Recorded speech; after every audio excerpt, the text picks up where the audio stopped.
Là, malgré le mauvais temps, malgré la concurrence déloyale de Madame Nyssen, ministre de la Culture, qui a décidé de faire ses vœux à la dernière minute à la presse, en même temps que nous, sans tenir compte de notre antériorité dans la date. Donc c'est quand même bête. Et merci de vous trouver dans cette belle demeure de Paris, au cœur historique de Paris, chez donc notre nouveau membre Paris Historique. Merci à vous de nous accueillir pour cette traditionnelle soirée de vœux. Alors je dis traditionnelle parce que finalement c'est la deuxième année. Donc voilà, la tradition est née, quoi. Il n'y a plus qu'à l'entretenir. Et pour ceux qui n'étaient pas là l'an dernier ou qui ont oublié un peu la règle du jeu, donc je rappelle que cette galette est née de l'idée de développer des contacts professionnels entre nous, inter-associations, entre membres associés et journalistes, entre journalistes éventuellement, il n'y a pas de problème. Parce que nous ne nous connaissons pas tous si bien que ça et on ne voudrait pas que notre réseau soit seulement un réseau virtuel avec un annuaire pour point de contact, éventuellement le salon du patrimoine une fois par an et l'AG, mais ça ne suffit pas, donc c'est pour ça qu'on vous demande de mettre votre nom en évidence, hein, c'est aussi pour faciliter ces contacts. Et puis c'est une façon, chaque année, de mettre en valeur quelques-uns de nos adhérents. On ne peut pas donner la parole à tout le monde tout le temps. Donc l'idée est en commençant par les représentants d'associations, parce que parmi nos membres associés, nous avons toutes sortes d'organismes. Et donc les heureux élus ont 3 minutes chaque année donc, pour expliquer qui ils sont, d'où ils viennent et quels sont leurs projets. Voilà. Donc je souligne que cette année, bien que nous soyons accueillis, donc on ne peut plus au cœur de Paris, nous avons essayé de faire venir des membres qui représentent les régions. Alors c'est pas évident, hein, mais vous allez voir que nous y sommes quand même un petit peu arrivés et nous essaierons de faire encore plus décentraliser l'année prochaine. Donc je vais tout de suite leur donner la parole. Chacun à tour de rôle, donc comme je vous disais pour quelques minutes. Mais évidemment, nous allons commencer par Pierre Ouzio, président de Paris Historique, qui nous accueille ce soir. Donc voilà, c'est le Seigneur en sa demeure. Il a le droit de commencer le petit speed dating, comme on dit en mauvais français. Voilà. Ah, ça y est. À vous. Bon. Donc, chers amis, bienvenue ici dans cette maison d'Oscan, au siège de l'association de Paris Historique.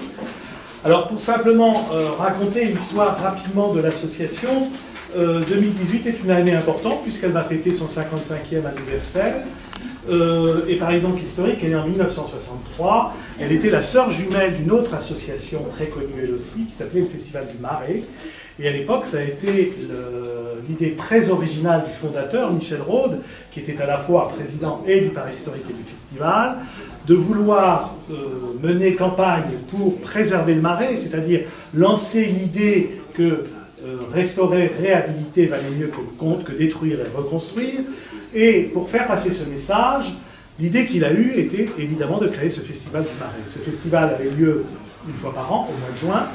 Et le but étant de faire que dans les cours de ces hôtels particuliers du Marais, on puisse y organiser spectacles, théâtres, concerts et autres animations, de façon à ce que d'année en année, les Parisiens, et puis plus tard, on le verra, le festival prenant beaucoup d'ampleur, nos amis de province et de l'étranger, pour venir voir ce qui se passait dans ces cours. Au début, voir comment elles étaient, puis au fur et à mesure du temps, comment elles évoluaient, puisque si le festival faisait la promotion de cela, l'association Paris Historique, elle, organisait des chantiers de bénévoles et de reconstruction de ces cours. C'était du déblaiement, c'était de la démolition de bâtiments parasites et autres. Cette union va fonctionner en gros jusque dans les années 80, milieu des années 80, date à laquelle il va falloir mettre un terme, si vous voulez, au destin du festival, qui était devenu une association qui n'était plus rentable. Vous savez, les festivals à Paris demandent beaucoup d'argent. Celui du Festival du Marais, d'ailleurs, vous avez ici un petit document qui vous rappelle tout ça. Demandait beaucoup d'argent, était devenu très prestigieux. Et l'idée d'origine, qui était de dire que le festival allait alimenter les caisses du Paris historique, était inversée. C'était Paris historique qui devait combler les déficits du festival, d'où la périlleuse nécessité de dissoudre l'association. Et donc au milieu des années 80, Paris historique reprend le flambeau seul de la sauvegarde et de la mise en valeur, sans festival, utilisant d'autres médias pour faire valoir ses actions.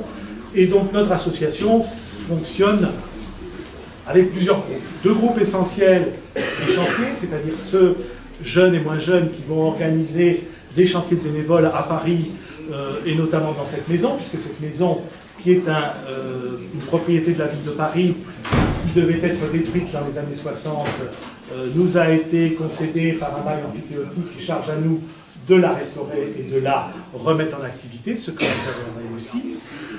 Si vous descendez tout à l'heure dans le cellier qui se trouve juste sous mes pieds, vous y verrez qu'il y a là un très beau cellier gothique du XIIIe siècle, dans son état après déblaiement, et dont notre but est de le restaurer. Et cette restauration devrait commencer très très vite, puisque nous sommes maintenant à quelques semaines des autorisations. Sinon, Paris Historique, c'est aussi un groupe sauvegarde, c'est-à-dire un groupe de personnes qui vérifient et qui regardent chaque permis de construire que la ville de Paris va instruire. Donc nous détaillons tous ces permis et nous essayons d'analyser ce qui va, ce qui ne va pas, entrons en contact avec les architectes, les maîtres d'œuvre et d'ouvrage, et essayons d'intervenir dans les différentes commissions dans lesquelles nous intervenons, comme la commission du Vieux-Paris, comme la commission départementale des sites, pour faire valoir nos arguments.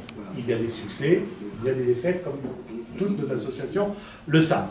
C'est aussi un groupe qui va faire des conférences, c'est-à-dire un groupe de bénévoles qui montre au public, à travers les rues de Paris, un certain nombre d'éléments intéressants. Ce sont des tracés que chaque bénévole met en place et va montrer à ceux qui veulent bien y participer. Paris Historique, c'est aussi un groupe rallye, c'est-à-dire là encore une autre façon de montrer Paris aux adhérents, aux Parisiens et à tous ceux qui s'intéressent à notre capitale.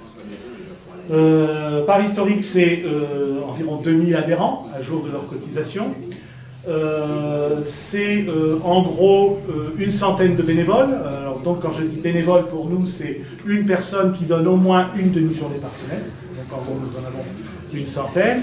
Et ça peut être le double au moment des journées du patrimoine, car comme vous le savez, les journées du patrimoine sont pour nous un moment important pour là aussi ouvrir un certain nombre de lieux qui sont normalement fermés au public. Et grâce à nos bénévoles, nous pouvons faire valoir non seulement le bâtiment, mais également notre association, parce que c'est un bon moyen de communication.